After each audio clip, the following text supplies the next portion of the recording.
Hello everyone, how are you all? I hope you all are fit and fine at home. So students, this is 8th part of first lesson in history of class 9th, which name is the French Revolution.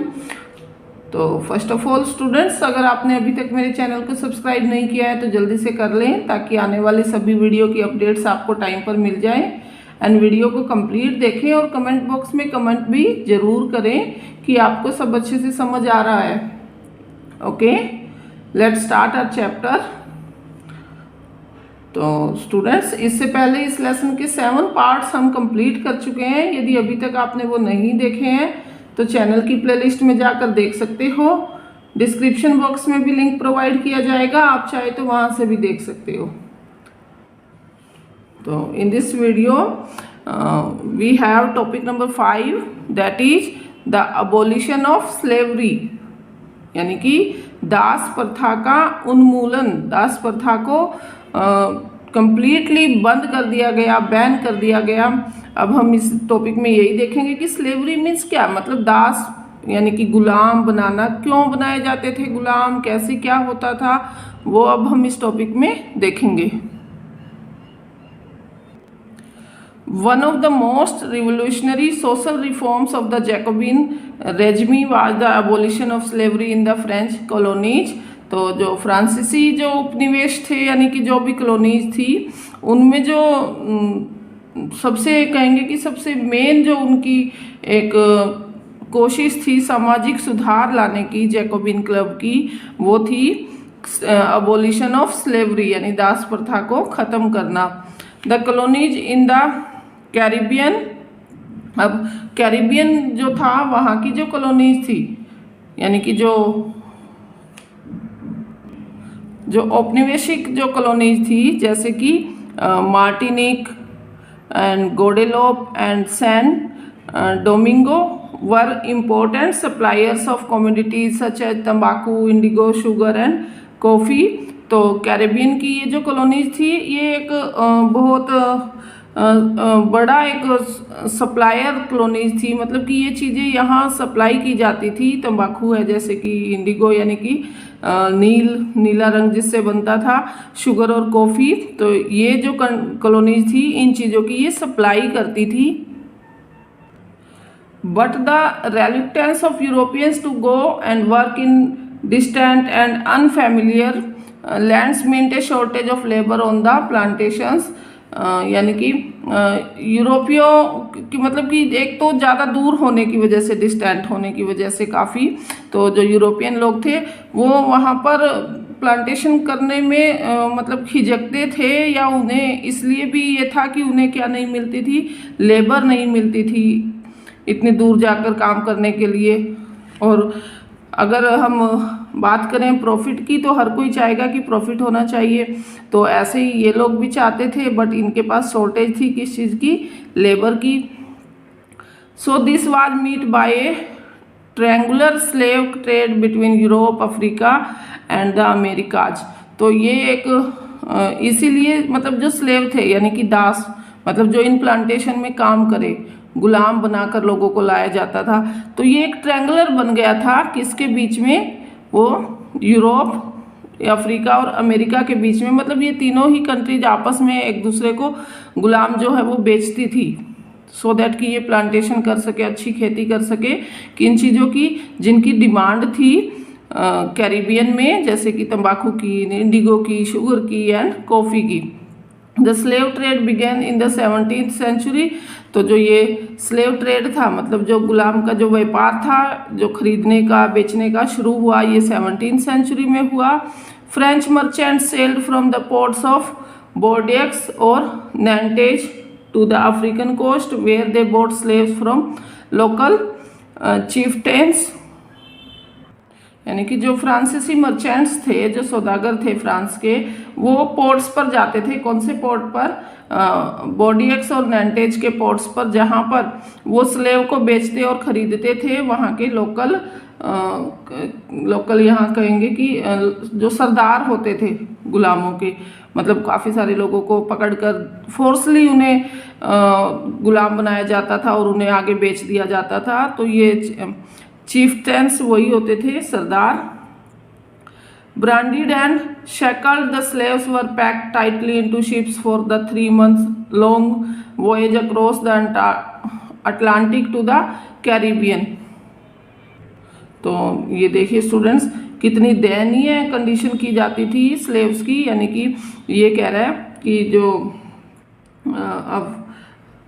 जो African तट थे, यानी कि जो slaves थे, हम पहले slaves की बात करते हैं कि जो स्लेव्स थे जैसे कि ये, उनको पैक किया जाता था टाइटली। मतलब पहले तो उनके हाथ पर या कहीं पर भी एक स्टैंप लगाई जाती थी गुलाम की, फिर उनको टाइटली मतलब बांध दिया जाता था शिप के साथ, और 3 महीने लंबी यात्रा करके उन्हें कैरेबियन ले जाया जाता था।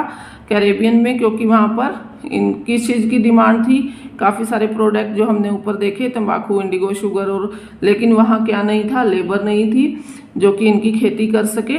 तो यहाँ फोर्सली लोगों को, काफ़ी मतलब बहुत सारे लोगों को, जितने भी शिप में आ सकते हैं उन लोगों को अच्छे से टाइटली बांध कर 3 महीने की लंबी यात्रा करके उन्हें अटलांटिक से कैरेबियन ले जाया जाता था।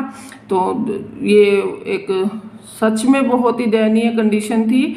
सोचकर भी अब मन घबरा जाता है कि किस तरीके से वो लोग 3-3 महीने ऐसे बंधे रहते थे।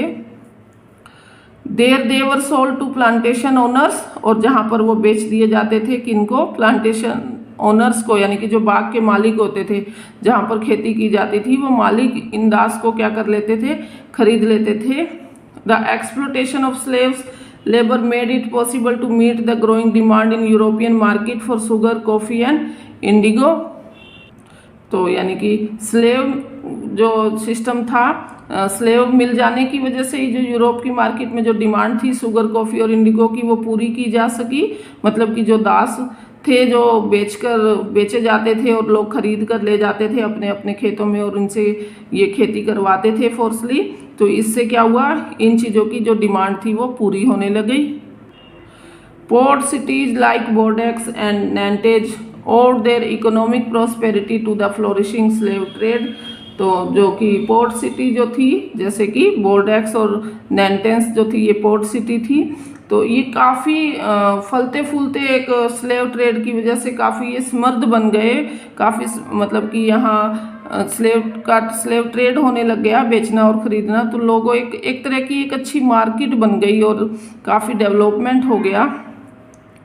Through out the 18th century there was little criticism of slavery in France. तो 18वीं सदी में फ्रांस में दास प्रथा की ज़्यादा निंदा नहीं हुई।